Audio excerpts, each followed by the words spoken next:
Studio Trigger has done it again. Cyberpunk Edgerunners just came out on Netflix, a 10-episode anime adaptation, and if you had to get my short say on whether or not to go watch this, put down the games, put down the work, put down the school. Please go watch Cyberpunk Edgerunners. Easily, honestly, the hypest thing I've seen this year. Not my favorite thing that I've seen, but the hypest thing that I've seen. And if you appreciate this recommendation, I'd appreciate a like, a comment, subscribe if you're new. However, let me tell you some of my thoughts on this new series. So Cyberpunk 2077 came out last year, and obviously the game had a lot of hate towards it, a lot of love towards it. However, at the end of the day, the one thing you cannot argue about with it is that Night City was a cool-ass place to be.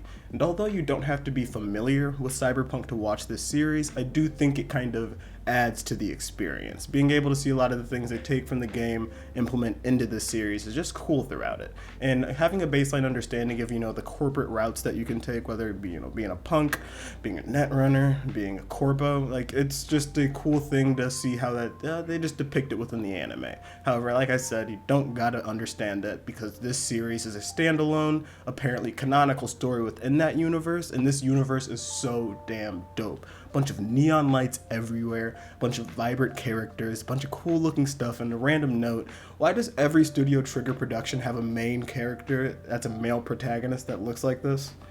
I don't know. It's just a thing I've noticed with everything, but I love it. Since I don't want to really spoil you what the story's about, because this is really about the animation you're gonna get, I would compare this to Akudama Drive, a anime that came out a couple years ago that I really loved. If you ever want to hear my thoughts on that series, because it doesn't get enough praise, let me know. However, it's a very Akudama Drive-like series. You got, gangs up to gang activity, trying to get the job done. And we get some high moments, some low moments. It's a roller coaster for sure. A lot of events occur during the 10 episodes. However, it's not too hard to track. There might be some plot points which are kind of rushed over. However, I don't really think you're here for the story. If you are a Studio Trigger fan, then you know their direct-to-anime adaptations are some of the best things you can see within the industry.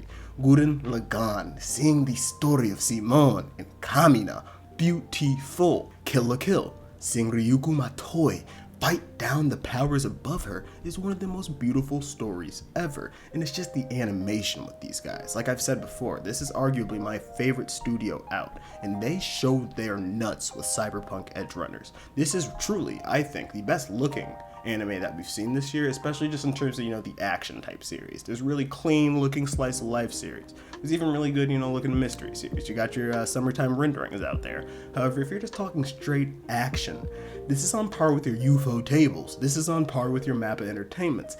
This is a very beautiful looking production right here, and I truly think that if you want to go watch something that's fun, high octane, and just has this sort of nuts to butts action, go peep this shit, please. It's a spectacle from the time you turn the series on to the time you end it, and watching this all develop, the characters are very enjoyable. I was laughing throughout it all the time. I was just gripped to the screen wondering what was gonna happen very often, and it just creates this very fun experience while you're watching it. And like I'm saying, you're never not gonna have fun watching something that Studio Trigger animated it. It's gory, it's freaking mature, it's just what you want sometimes. It's just that grimy, dingy, crazy ass shit. And I need to go back and play Cyberpunk 2077 because I've watched a lot of playthroughs on it. I was keeping up with the game. I'm a big gamer, but I never got to play it myself. And the world of Night City just seems so goddamn cool. So if you want to watch the best spectacle I've seen this year, I'm not saying it's the best story or anything. It's definitely a typical story, but the best spectacle in terms of anime,